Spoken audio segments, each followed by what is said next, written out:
வந்து இந்த CCTV footage வந்து எடுத்தாங்கன்னு சொன்னோம்ல, அதில் என்ன கிடச்சிருக்கு அப்படின்னு பார்த்தீங்கன்னா, சரவணன் யார், சுஜித் அவங்க அப்பா யார், அது மட்டும் இல்லாமல் சுபாஷினியோட அப்பா, அதுதான் எக்ஸாக்டாக சொல்லணும்.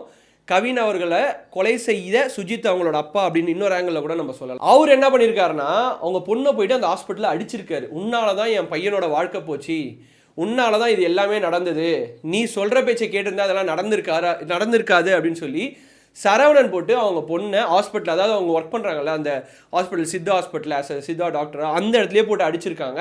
இது சிசிடிவியில் வந்து ஒரு ஃபுட்டேஜ் ரெக்கார்டாக கிடச்சிருக்கு.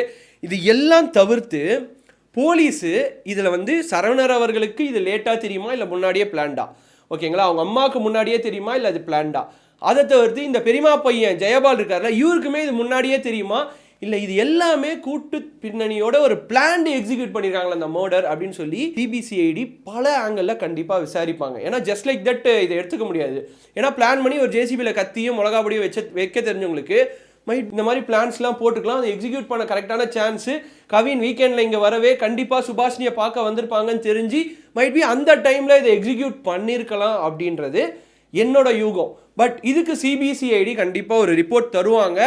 அப்போ தான் இது என்ன நடந்தது, எக்ஸாக்டாக என்ன நடந்தது நம்மளுக்கு தெரிய வரும்.